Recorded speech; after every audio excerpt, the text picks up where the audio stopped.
আমার ফুফাতো বোন সারিনা, যাকে আমি ছোটবেলা থেকেই অনেক ভালোবাসতাম, কিন্তু সে আমাকে পছন্দ করত না, আমাকে ভালোবাসত না। অবশেষে তার ভালোবাসা পাওয়ার জন্য তার সাথে আমার এমন কিছু হলো, যার ফলে সে আমাকে... বন্ধুরা, বাকিটা গল্পেই বলছি। আশা করি বন্ধুরা তোমরা আমার পুরো গল্পটি মনোযোগ সহকারে শুনবে, নিশ্চয়ই অনেক মজা পাবে। তাহলে চলো বন্ধুরা, কথা না বাড়িয়ে মূল গল্পে চলে যাই।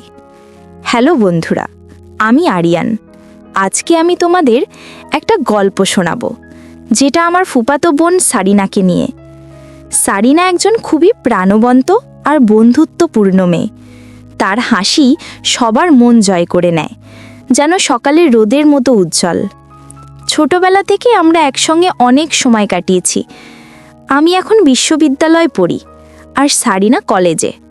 তার সহজ সরল কথা আর সবাইকে আপন করে নেওয়ার স্বভাব আমাকে সব সময় আকর্ষণ করে। সারিনা আমার কাছে শুধু ফুফাতো বোনই নয়, আমার ছোটবেলার একজন খুব কাছের বন্ধু। একদিন আমি ফুপুর বাড়িতে বেড়াতে গেলাম। গ্রামের সেই সবুজ পরিবেশ, নদীর শান্ত জল আর মৃদু বাতাস আমার মনকে সব সময় টানে। সকাল 11টায় বেরিয়েছিলাম, কিন্তু গাড়ি পেতে দেরি হওয়ায় ফুপুর বাড়ির সামনে পৌঁছতে দুপুর 1টা বেজে গেল। বাড়ির কাছে পৌঁছে দেখি সারিনা নদী থেকে ফিরছে। তাকে দেখে আমার মন ভালো হয়ে গেল। সে আমাকে দেখে হেসে বলল, ভাইয়া তুমি এসেছো? আমি হাসি মুখে বাড়ির দিকে এগোলাম। বাড়ির সামনে গিয়ে ফুপু নাজনীন বেগমের সঙ্গে সালাম বিনিময় করলাম। ফুপু আমাকে দেখে খুশি হয়ে বললেন, এতদিন পর এলি আরিয়ান, আয় ভেতরে আয়। আমি ভেতরে গেলাম, কিন্তু ভুল করে সারিনার রুমের দিকে চলে গেলাম। সারিনা তখন সেখানে ছিল। আমাকে দেখে সে অবাক হয়ে বলল, ভাইয়া তুমি এখানে? আমি তৎক্ষণাৎ বেরিয়ে এলাম আর লজ্জার বললাম, সরি, ভুল হয়ে গেছে। ফুপু এসে জিজ্ঞেস করলেন, কি হয়েছে আরিয়ান? সারিনা হেসে বলল, কিছু না আম্মু, ভাইয়া ভুল করে আমার রুমে ঢুকে পড়েছে। আমি ব্যাখ্যা করলাম, ফুপু আগেই রুমে আমি থাকতাম, তাই ভুল হয়ে গেছে। ফুপু হেসে বললেন, সারিনা এখন এই রুমে থাকে, তুই 3 নম্বর রুমে গিয়ে রেস্ট নে। আমি মাথা নেড়ে রুমে চলে গেলাম। কিছুক্ষণ পর সারিনা আমার জন্য পানি নিয়ে এলো। আমি বললাম, সারিনা, তখনকার জন্য সত্যিই সরি, আমি ইচ্ছে করে যাইনি। সে হেসে বলল, ইটস ওকে আরিয়ান, এতে তোমার কোনো দোষ নেই। তারপর আমরা গল্প শুরু করলাম। সারিনা জানালো সে কলেজে ভালো করছে, আর তার স্বপ্ন একদিন বড় কিছু করার। তার কথা শুনতে শুনতে আমি তার প্রতি আরও শ্রদ্ধা ও ভালোবাসা অনুভব করলাম। বিকেলে সারিনা বলল, চল ভাইয়া, নদীর পাড়ে একটু ঘুরে আসি। আমরা নদীর ধারে গেলাম। সূর্যাস্তের আলোয় তখন গ্রামের প্রকৃতি যেন আরও সুন্দর। আমি বললাম, সারিনা, তোর সঙ্গে এই সময়গুলো সব সময় মনে থাকবে। সে হেসে বলল, ভাইয়া তুমি তো কম যাও না। আমরা গল্প করতে করতে অনেকটা সময় কাটালাম। আমার মন তখন সারিনার সঙ্গে কাটানো এই মুহূর্তগুলোর জন্য কৃতজ্ঞতায় ভরে উঠল। সন্ধ্যায় ফুপু আমাদের বললেন, তোরা দুজনে মিলে পুকুর থেকে মাছ ধরে আন, রাতে মাছের ঝোল রান্না করব। আমরা হাসি মুখে পুকুরের দিকে গেলাম। সারিনা মাছ ধরার জাল নিয়ে এলো, আর আমি তার সঙ্গে হালকা মজা করলাম। বললাম, তুই তো দেখি মাছ ধরার এক্সপার্ট। সে হেসে বলল, দেখো ভাইয়া, আমি তোমাকে হারিয়ে দেব। আমরা মিলে মাছ ধরলাম, আর সেই মুহূর্তগুলো আমার কাছে অমূল্য মনে হলো। রাতে খাওয়ার পর আমি আমার রুমে বসে ভাবছিলাম, সারিনার সঙ্গে কাটানো এই মুহূর্তগুলো আমার জীবনের সবচেয়ে মূল্যবান সময়। আমি ঠিক করলাম এই বেড়ানোর সময় সারিনার সঙ্গে আরও কাছাকাছি সময় কাটাবো। কিন্তু আমার মনে একটা প্রশ্ন ছিল, কিভাবে আমরা আমাদের এই বন্ধুত্বকে আরও গভীর করতে পারি? এই ভাবনা নিয়েই আমার দিন শেষ হলো। পরের দিন সকালে ঘুম থেকে উঠে আমি বারান্দায় বসে চা খাচ্ছিলাম। গ্রামের শান্ত সকাল, দূরে পাখির ডাক আর মৃদু ফুলের গন্ধ আমার মনকে প্রশান্ত করছিল। সারিনা তখন উঠানে ফুপুর সঙ্গে কিছু নিয়ে হাসাহাসি করছিল। তার হাসির শব্দ শুনে আমার মনটা আবারও তার প্রতি আকৃষ্ট হলো। আমি ভাবলাম, আজ সারিনার সঙ্গে আরও কিছু সময় কাটাবো, আমাদের বন্ধুত্বকে আরও গভীর করার চেষ্টা করব। ফুপু আমাকে ডেকে বললেন, আরিয়ান, তুই আর সারিনা বাজার থেকে কিছু সবজি নিয়ে আয়, আজ তোদের পছন্দের মাছের ঝোল রান্না হবে। সারিনা হাসি মুখে রাজি হলো, আর আমরাও বাজারের দিকে রওনা দিলাম। পথে হাঁটতে হাঁটতে সারিনা বলল, ভাইয়া, শহরের জীবনের তুলনায় গ্রামের এই সরল জীবন কেমন লাগছে? আমি বললাম, এখানে এলে মনে হয় সব চিন্তা দূর হয়ে যায়, আর তোর সঙ্গে সময় কাটালে এটা আরও বেশি ভালো লাগে। সে মুচকি হেসে বলল, আবার তুমি শুরু করলে? আমরা বাজারে পৌঁছে দুজনে মিলে সবজি কিনলাম। সারিনা দরদাম করার সময় এমন মজার কথা বলছিল যে বাজারের লোকেরও হাসছিল। আমি ভাবলাম, এই মেয়েটার মধ্যে একটা অনন্য আকর্ষণ আছে যা সবাইকে কাছে টানে। ফেরার পথে আমি বললাম, সারিনা, তোর হাসি সত্যিই অনেক সুন্দর। সে হেসে বলল, ভাইয়া, তুমি না একদম গল্পের চরিত্রের মতো কথা বলো। আমরা দুজনেই হেসে উঠলাম। দুপুরে খাবার পর সারিনা বলল, চলো ভাইয়া, আমাদের পুরনো স্কুলটা দেখে আসি, অনেক দিন যাইনি। আমরা গ্রামের স্কুলের দিকে হাঁটতে শুরু করলাম। পথে সারিনা ছোটবেলার গল্প শোনাচ্ছিল, কিভাবে সে স্কুলে দুষ্টুমি করত, শিক্ষকদের কাছে ধরা পড়ত। আমি হাসতে হাসতে বললাম, তুই তো ছোটবেলা থেকেই সবাইকে মাতিয়ে রাখতিস। সে হেসে বলল, আর তুমি তুমি নাকি সব সময় বই নিয়ে পড়তে বসে যেতে। আমরা দুজনেই হাসতে লাগলাম। স্কুলে পৌঁছে দেখি সেই স্কুলের মাঠে সেই পুরনো বটগাছটা এখনও দাঁড়িয়ে আছে। আমরা গাছের নিচে বসলাম। সারিনা বলল, ভাইয়া, এই গাছের নিচে আমরা ছোটবেলায় কত খেলেছি, মনে আছে? আমি বললাম, মনে আছে, তুই সব সময় আমাকে খেলায় হারিয়ে দিতি। সে হেসে বলল, এখনও হারিয়ে দেব, চলো দেখি তুমি এখন কত দ্রুত দৌড়াতে পারো। আমরা মাঠে দৌড় শুরু করলাম, আর সারিনার হাসি আমার মনকে ভরিয়ে দিল। বিকেলে ফুফু আমাদের জন্য আমের আচার আর পিঠা বানিয়েছিলেন। আমরা সবাই উঠোনে বসে খাচ্ছিলাম। সারিনা হঠাৎ বলল, ভাইয়া, তুমি জীবনে কি করতে চাও? আমি বললাম, আমি চাই একটা সুন্দর জীবন, যেখানে আমার প্রিয় মানুষদের সঙ্গে সময় কাটাতে পারি। সারিনা চুপ করে গেল, কিন্তু তার চোখে একটা ভাবনার ছোঁয়া দেখলাম। সে কিছু না বলে শুধু মুচকি হাসল। রাতে আমরা বারান্দায় বসে তারা দেখছিলাম। সারিনা বলল, ভাইয়া, তুমি যে আমার জন্য এত ভাবো, এটা আমার কাছে অনেক মূল্যবান, কিন্তু আমি এখনো নিজের মনের কথা পুরোপুরি বুঝতে পারছি না। আমি বললাম, সারিনা, তুই যত সময় নিতে চাস নে, আমি সবসময় তোর বন্ধু হিসেবে পাশে থাকব। সে মৃদু হেসে বলল, থ্যাংক ইউ ভাইয়া, তুমি সত্যি অনেক ভালো। তার কথায় আমার মনটা হালকা হলো। পরের দিন সকালে সারিনা বলল, চলো ভাইয়া, গ্রামের মেলায় যাই, অনেক মজা হবে। আমরা মেলায় গেলাম। মেলায় নানা রকম দোকান, হাতে তৈরি খেলনা আর মিষ্টির গন্ধে পরিবেশটা উৎসব মুখর ছিল। সারিনা একটা মাটির কলসি কিনল আর আমাকে বলল, ভাইয়া, এটা আমি তোমার জন্য রাখবো, শহরে ফিরলে এটা নিয়ে যাবে। আমি হেসে বললাম, সারিনা, এই কলসি আমার কাছে তোর স্মৃতি হয়ে থাকবে। সে হাসল, আর আমার মনে হলো তার হাসিতে একটা নতুন উষ্ণতা আছে। মেলা থেকে ফেরার পথে আমি সারিনাকে বললাম, সারিনা, আমি সবসময় তোর পাশে থাকব, যেভাবেই তুই চাস। সে কিছু না বলে শুধু মাথা নেড়ে হাসল। আমি বুঝলাম তার মনে কিছু চলছে, কিন্তু সে এখনো প্রস্তুত নয়। আমি ঠিক করলাম আমি তাকে সময় দেব, তার বন্ধু হিসেবে তার পাশে থাকব, তার সুখের জন্য। মেলা থেকে ফিরে আমরা বাড়িতে বসে ফুপুর সঙ্গে গল্প করছিলাম। সারিনা মেলায় কেনা মাটির কলসিটা হাতে নিয়ে আমাকে দেখিয়ে বলল, ভাইয়া, এটা দেখো, এটা আমি তোমার জন্য রেখেছি, শহরে ফিরলে এটা নিয়ে যাবে। আমি হেসে বললাম, সারিনা, এই কলসি আমার কাছে তোর স্মৃতি হয়ে থাকবে। সে হাসল, আর আমার মনে হলো তার হাসিতে একটা নতুন উষ্ণতা আছে। ফুপু হেসে বললেন, তোরা দুজনে মিলে সবসময় এমন মিষ্টি কথা বলিস। পরের দিন সকালে আমি আর সারিনা গ্রামের একটা ছোট্ট পাহাড়ে উঠতে গেলাম। পাহাড়ের চূড়ায় পৌঁছে চারপাশে সবুজ প্রকৃতি দেখে আমার মন ভরে গেল। সারিনা বলল, ভাইয়া, এখান থেকে পুরো গ্রামটা কত সুন্দর দেখায়, তাই না? আমি বললাম, হ্যাঁ, কিন্তু তোর সঙ্গে এই মুহূর্তগুলো এই সৌন্দর্যকে আরও বিশেষ করে তোলে। সে মুচকি হেসে বলল, তুমি না সবসময় এমন কথা বলো। আমি হেসে বললাম, কি করব, তুই যে আমার মনের কথাগুলো বের করে আনিস। পাহাড় থেকে ফেরার পথে আমরা একটা ছোট্ট ঝর্ণার কাছে থামলাম। সারিনা পানিতে পা ডুবিয়ে বসলো, আর আমি তার পাশে বসে তার কথা শুনছিলাম। সে বলল, ভাইয়া, আমার কলেজের বন্ধু রিয়া বলছিল ভালোবাসা হলো এমন একটা জিনিস যেটা জোর করে আসে না। আমি বললাম, ঠিক বলেছে, ভালোবাসা হলো ধৈর্য আর সম্মানের খেলা। সারিনা আমার দিকে তাকিয়ে বলল, তুমি সত্যি অনেক ধৈর্যশীল ভাইয়া, এটা আমার খুব ভালো লাগছে। তার কথায় আমার মনে একটা আশার আলো জ্বলে উঠল। বিকেলে ফুপু আমাদের গ্রামের একটা সাংস্কৃতিক অনুষ্ঠানে নিয়ে গেলেন।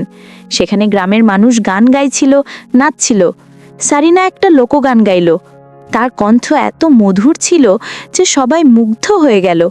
আমি তার গান শুনতে শুনতে ভাবছিলাম, এই মেয়েটার মধ্যে এত গুণ কিভাবে এলো। গান শেষে আমি তাকে বললাম, সারিনা, তোর গান শুনে মনে হলো তুই এই গ্রামের সবচেয়ে সুন্দর সুর।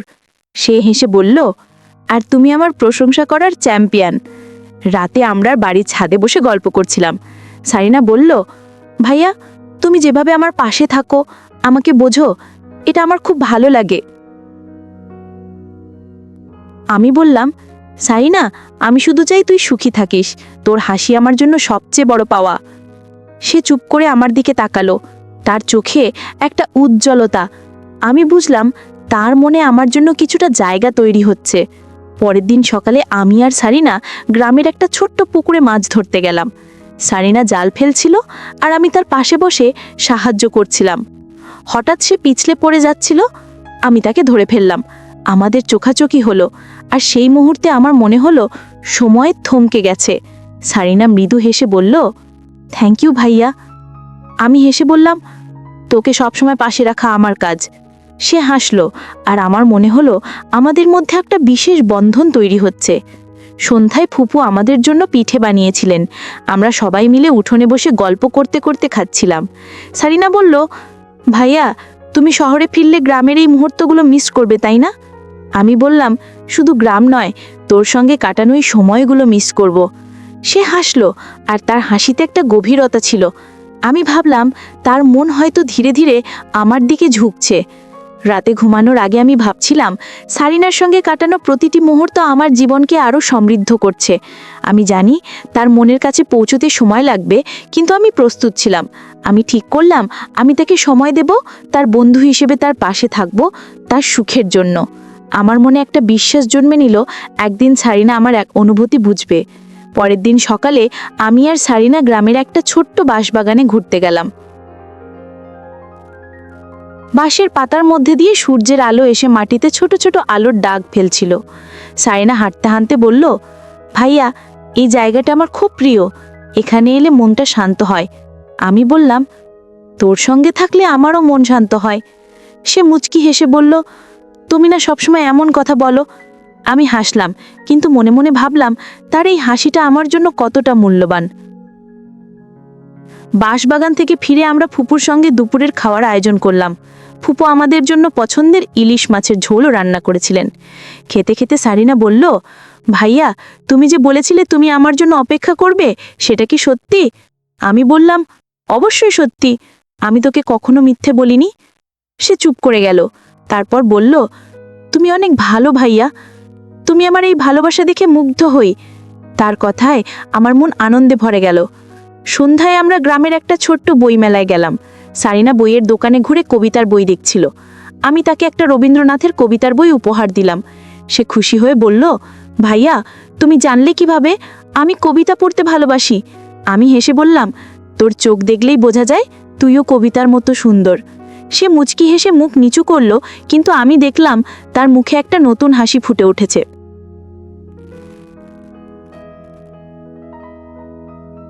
সন্ধ্যায় আমরা নদীর পাড়ে বসে সূর্যাস্ত দেখছিলাম। সারিনা বলল, ভাইয়া, আমার একটা স্বপ্ন আছে। আমি চাই আমার জীবনে এমন কেউ আসুক যে আমাকে সবসময় বুঝবে, সম্মান করবে। আমি বললাম, সারিনা, আমি সবসময় তোকে বুঝতে চেষ্টা করি, তুই যা চাস আমি সেটাই চাই। সে আমার দিকে তাকিয়ে বলল, জানি ভাইয়া, তাই তুমি আমার কাছে এতটা বিশেষ।